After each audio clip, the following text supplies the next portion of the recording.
ಪ್ರಾರಂಭವಾಗ್ತಾ ಇದೆ. ನಾಟಕದ ಮೇಷ್ಟ್ರು ಮಾತಾಡ್ರು ಅಂತಿದ್ದಾರೆ. ಆದ್ರೆ ಮಕ್ಕಳು ಮಾತು ಮರ್ತೇ ಬಿಟ್ಟಿದ್ದಾರೆ. ಜನ ಶಿಳ್ಳೆ ಹೊಡಿತಾ ಇದ್ದಾರೆ, ಕೇಕೆ ಹೊಡಿತಾ ಇದ್ದಾರೆ. ಆದ್ರೆ ಅವ್ರಿಗೆ ಮಾತು ಬರ್ತಾ ಇಲ್ಲ. ಆದ್ರೆ ಅವರು ನಮ್ಮ ಕರ್ನಾಟಕದ ಮಣ್ಣಿನ ಮಕ್ಕಳಾಗಿದ್ರು.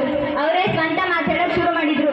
ಈಗ ಭೀಮ ಹೇಳ್ತಾನೆ, ಎಲ್ಲವೋ ಪಾಪಿ ದುರ್ಯೋಧನ ಅತ್ಮಾತ್ಮಗೇಡಿ ಇದುವರೆಗೂ ಈಶ್ವರನನ್ನೇ ಉಪೇಕ್ಷಿಸಿದ ಊಸರವಳ್ಳಿ ಋಣಪಾತಕ ಎದುರಿಗೆ ಏರಿ ಬರುವ ಇವರನ್ನೇ ಎದುರಿಸಲಾಗದೆ ಒಡನೆ ಓಡಿ ಹೋಗಿ ಹೊತ್ತುಕೊಳ್ಳುವ ಅನಿಸುತ್ತದೆ. ಇನ್ನೊಂದು ಬಾಳೆ ಅಂದ. ಆಗ ನಾಟಕದ ಮೇಷ್ಟ್ರು ಏನು ಹೇಳ್ತಿದ್ಯಾ ಅಂದ್ರು. ಮೇಷ್ಟ್ರೆ ಅರ್ಥ ಆಗಿಲ್ವಾ ಅಂದ. ಇಲ್ಲಪ್ಪ ಅರ್ಥ ಆಗಿಲ್ಲ ಅಂದ್ರು. ಮೇಷ್ಟ್ರೆ ನಿಮ್ಗೆ ಇಲ್ಲಿ ಬರುತ್ತಾ ಅಂದ್ರು. ಅಂದ. ಓ ಬರುತ್ತೆ ಅಂದ್ರು. ಹಾಗಾದ್ರೆ ಈಗ ಕೇಳ್ರಿ ಮೇಷ್ಟ್ರೆ ಅಂದ. ಅಥವಾ ಆತ್ಮಗೇಡಿ ಇದುವರೆಗೂ ಈಶ್ವರನನ್ನೇ ಈ ಉಪೇಕ್ಷಿಸಿದ ಊಸರವಳ್ಳಿ ಹೀಗೆ ಆದಿಂದ ಅಹಾವರೆಗೂ ಹೇಳಿದೆ ಮೇಷ್ಟ್ರೆ ಅಂದ. ಈಗ ಭೀಮನ್ ಮಾತು ಮುಗೀತು. ಈಗ ಅರ್ಜುನನ್ ಮಾತು ಬಂತು. ಅವನೇನ್ ಹೇಳ್ಬೇಕಂತ ಯೋಚನೆ ಮಾಡ್ತಾನೆ ಇದ್ದ. ಮತ್ತೆ ಹೇಳ್ದ, ಎಲ್ಲವೋ ದುರ್ಯೋಧನ ಕರ್ಕಶನಾಗೆ ಅಂತ ಕಿರುಚಾಡಿ 7 ಜನರ ಕಸಂಗವನ್ನು ಕೂಡಿ ಕೃತಜ್ಞನಾಗಿ ಕೆಟ್ಟು ಕೇಶವನನ್ನೇ ಕೈಯಾರೆ ಕೊಲ್ಲುವನೆಂಬ ಕೋಡದ ಕೊಡುವ ಕಂಗಾಲಾಗಿ ಪುರುಷನಾದೆ ಅಂದ. ಮೇಷ್ಟ್ರೆ ಅರ್ಥ ಆಯ್ತಾ ಅಂದ. ಹೂನಪ್ಪ ಅರ್ಥ ಆಯ್ತು, ಹೀಗೆ ಹೇಳಿದೆ ಅಂದ್ರು.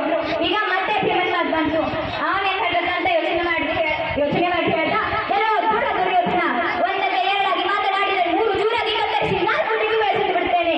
50 ಪಾಂಡವರನ್ನು ಎದುರಿಸಿ ನಿಲ್ಲೋರು 6, 7 ಮೇಲೆ 8 ದಿಕ್ಪಾಲಕರೇ ಎದುರಾಗಲಿ, 9 ಗ್ರಹಗಳೇ ಎದುರಾಗಲಿ, ನನ್ನನ್ನು ಗೆಲ್ಲಲಾರಿರಿ. 10 ಬಾ ಮೇಲೆ ಅಂದ. ಆಗ ವೈಶಂಪಾಯನ ಸರೋವರದಲ್ಲಿ ದುರ್ಯೋಧನ ಸಿಟ್ಟು ಬಂತು. ಅವನು ಇಂಗ್ಲಿಷ್ ಮೀಡಿಯಂನಲ್ಲಿ ಓದ್ತಿದ್ದ. ABCD ಡೈಲಾಗ್ ಹೇಳಕ್ ಶುರು ಮಾಡ್ದ. ಎಲ್ಲವೋ ಭೀಮ ಸಿಡಿಲಿಗೆ ಡಿಕ್ಕಿ ಹೊಡಿತೀಯಾ ಅಂದ. ಆಗ ಕೃಷ್ಣ ಅಡ್ಡ ಬಂದ. ನಿಲ್ಲು